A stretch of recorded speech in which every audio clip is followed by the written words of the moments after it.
At least 5 people have been taken to hospital after a Golden Arrows bus was set alight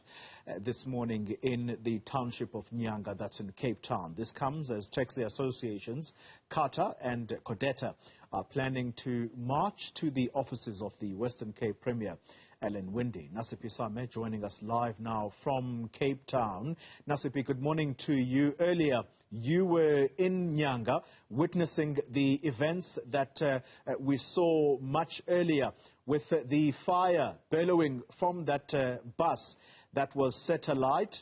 Talk to us about where you are right now. The understanding is that that is where these taxis are going to drive towards. What's the situation right now?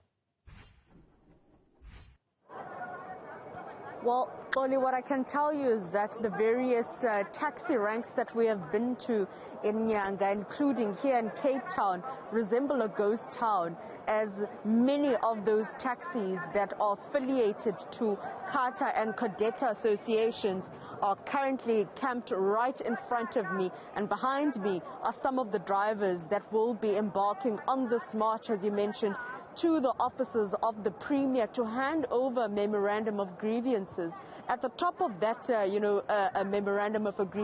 grievances, is the impounding of vehicles and also the grievances and challenges that taxi operators, particularly those from townships, are facing. And they are calling on government to intervene, and particularly the Premier to intervene in this situation. I mean, yesterday when the news broke in regards to this planned protest/strike that the taxi associations have applied for and have been granted by the city of Cape Town, they did indicate that as CATA and Codeta that they will not be intimidating any other modes of transport, that is buses and other taxi associations that are operating today. However, the news that we have been receiving, the 3 buses of Golden Arrow that have been torched just this morning alone, is an indication of, the fact that, the associations say one thing and something else happens. However, as much as they have distanced themselves from the torching of the Golden Arrow buses, the 3 Golden Arrow buses, leaving a number of commuters, injured and having been taken to hospital, they have distanced themselves,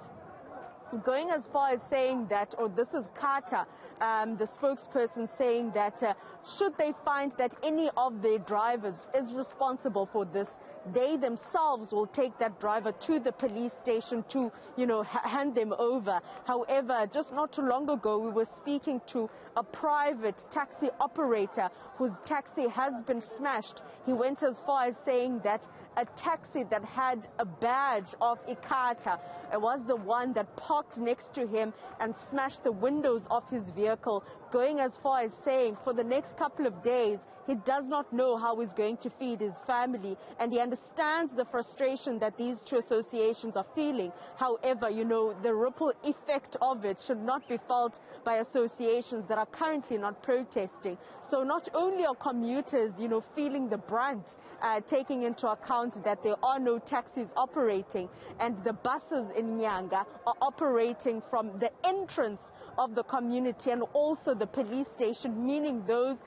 some of those people need to be traveling long distances, and others have been left traumatized, as this morning when they were woken up by, cries and alerts that they need to get out of the bus as the bus was engulfed by that fire. I mean, we've been seeing the videos that are circulating on social media with the various buses and people and old people having to jump out of, buses that have been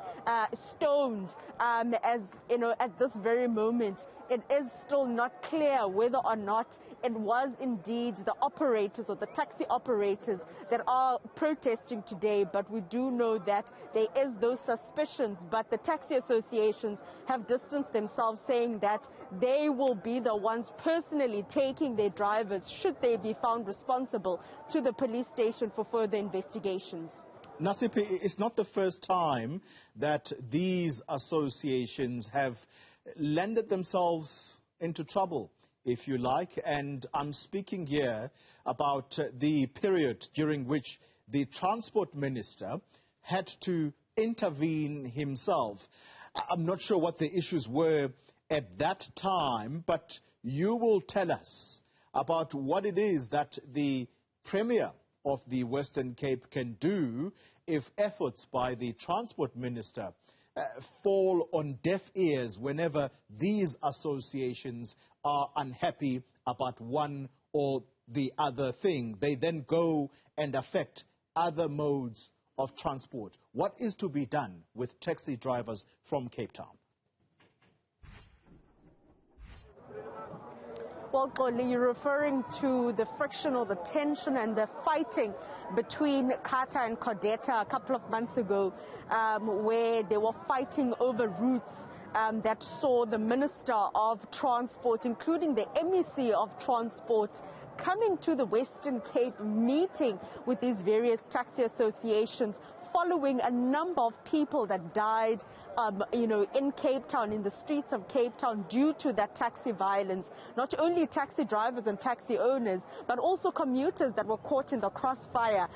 Eventually, it seemed that, the tensions did, simmer down. However, it had to take the MEC of Transport to suspend the route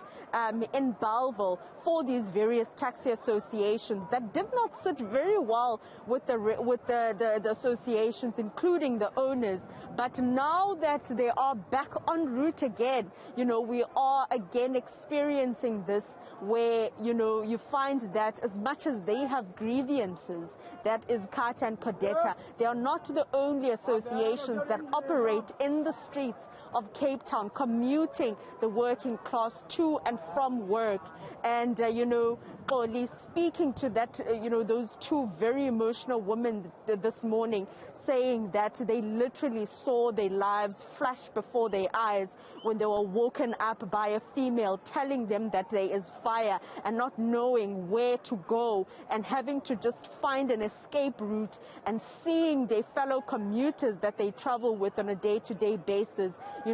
being rather having caught a fire, and saying that all they want now is to go home, and asking police officers to drop them off at a police station because their family members are too fearful to drive into the community of Nyanga. So very, very, very concerning, Xoli, that not only are commuters caught in the crossfire in the middle of these grievances, or usually tensions when it comes to these two associations, but you then also find that the Golden Arrow bus is always the one, at the receiving end of taxi associations, be it that they are fighting over routes or they are protesting, going to the Premier. So it's quite interesting what the Premier will actually say, seeing that the Minister and the MEC last year were here for a number of days discussing how best to move forward and quell the tensions. And just in the recent weeks alone, Xoli, we have heard of taxi-related shootings where people are gunned down at taxi ranks. And just on Tuesday alone, the MEC of Transport, reacting to a taxi operator that was gunned down on rather in the Nyanga vicinity. However, as much as he did not confirm that it is indeed,